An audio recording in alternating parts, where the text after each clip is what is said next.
అనకాపల్లి జిల్లా పాయకరాపేటలోని ప్రసిద్ధ శ్రీ పాండురంగస్వామి దేవస్థానం నూతన పాలక మండలి ప్రమాణ స్వీకార కార్యక్రమం ఘనంగా జరిగింది. రాష్ట్ర హోంమంత్రి వంగలపూడి అనిత ముఖ్య అతిథిగా హాజరై ట్రస్ట్ బోర్డు సభ్యులతో ప్రమాణ స్వీకారం చేయించారు. ఈ సందర్భంగా లక్ష్మీ థియేటర్ నుంచి శ్రీ పాండురంగస్వామి ఆలయం వరకు భారీ ర్యాలీ నిర్వహించారు. ర్యాలీలో హోంమంత్రి అనితతో పాటు కూటమి నాయకులు, ప్రజాప్రతినిధులు, కార్యకర్తలు, భక్తులు పెద్ద సంఖ్యలో పాల్గొన్నారు. మార్గమధ్యంలో స్థానిక ప్రజలు అడుగడుగున హోంమంత్రికి ఘనస్వాగతం పలికారు. గజమాలతో సత్కరించగా మహిళలు హారతులతో స్వాగతం పలికారు.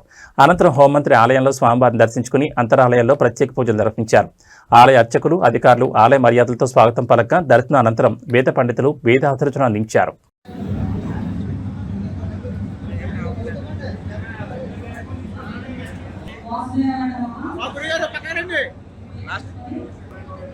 పాండురంగస్వామి ఆలయంలో ధర్మకర్తగా నియమించబడినందున ధర్మకర్తగా నా విద్యుత్ ధర్మమును యోగ్యముగాను ధర్మముగాను శక్తివంచన లేకుండా న్యాయదృష్టితోనూ జ్ఞాన విధేయముగాను దయాభిమాన రాగద్వేష రహితముగాను పై సంస్థ యొక్క శ్రేయస్సు దృష్ట్యా నిర్వహింపగలవాడని మరియు 1987 ఆంధ్రప్రదేశ్ దేవాదాయ ధర్మాదాయ శాఖ చట్టం 30/87 యొక్క చట్ట సవరణ 33/2007 పొందుపరిచిన నియమములను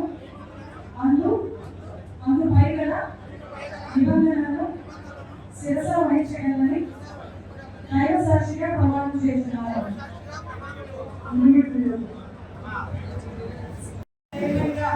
ఈరోజు సోదరుడు వసునారాయణ గారు, అదేవిధంగా ఈ కమిటీ సభ్యులు శ్రీమతి డి లక్ష్మి గారు, శ్రీ వెంకటేశ్వర సత్యనారాయణ గారు, డాక్టర్ చరణాస్ గారు, శ్రీ టి శివాజీరావు గారు, శ్రీమతి ఆర్ కమలాదేవి గారు, శ్రీమతి చెరుకూరి కుమారి గారు, శ్రీమతి పి స్వాతి గారు, శ్రీ శ్రీ నాగేశ్వరరావు గారు, శ్రీమతి ఎస్ శ్రీదేవి గారు, శ్రీ ఏ జయశ్రీరావు గారు, ప్రత్యేకంగా పాండురంగస్వామి ఆశీస్సులు మీ అందరి ఆశీస్సులు ఉండాలని మనస్ఫూర్తిగా కోరుకుంటూ వాళ్ళందరికీ కూడా అభినందనలు తెలియజేస్తున్నాను. కంగ్రాచులేషన్స్ అందరికీ కూడా పేరు పేరు కంగ్రాచులేషన్స్ తెలియజేస్తున్నాను.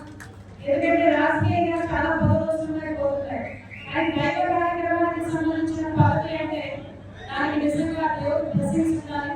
ఆ బ్లెస్సింగ్స్ సంపూర్ణంగా ఉన్న ఈ పాలక మండలందరికీ కూడా మరొకసారి నేను పాయకరాపేట నియోజకవర్గం తరఫున అదేవిధంగా పాండురంగస్వామి ఆశీస్సులు ఉండాలని మనస్ఫూర్తిగా కోరుకుంటూ ఈరోజు ఈ కార్యక్రమాన్ని చాలా దిగ్విజయంగా అంటే ఓవరాల్ చెప్పాలంటే ఒక మంచి వాతావరణంలో పాండురంగస్వామి టెంపుల్ సంబంధించిన ఆలయ కమిటీ చైర్మన్ ప్రమాణ స్వీకారం కూడా ఈరోజు జరిగింది.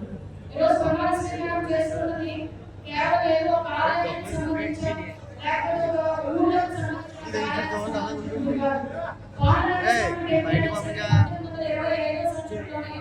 మన కీర్తి చేసిన తూర్పు రామస్వామి గారు, అదేవిధంగా లక్ష్మీ నరసింహ గారు, అలాగే తూర్పు వెంకట గారు, జయలక్ష్మి గారు పుణ్య నమ్మకం చేత ఆ రోజు ఇంటికి కూడా మీ అందరి అదృష్టం పాల్గొన్న అదృష్టం ఏంటంటే ఇలా బాగా చేస్తున్నారు. ఈ ఆలయం వచ్చే సంవత్సరానికి 100 సంవత్సరాలు పూర్తి చేసుకొని 101వ సంవత్సరంలో నేను మంత్రిగా వస్తున్నారు. అంటే సుమారుగా 100 సంవత్సరాల చరిత్ర కలిగిన పాండురంగస్వామి టెంపుల్ ఆలయాన్ని ఈరోజు ప్రమాణ స్వీకారం జరగడం, దానికి వీళ్ళు మన పూర్వీకులు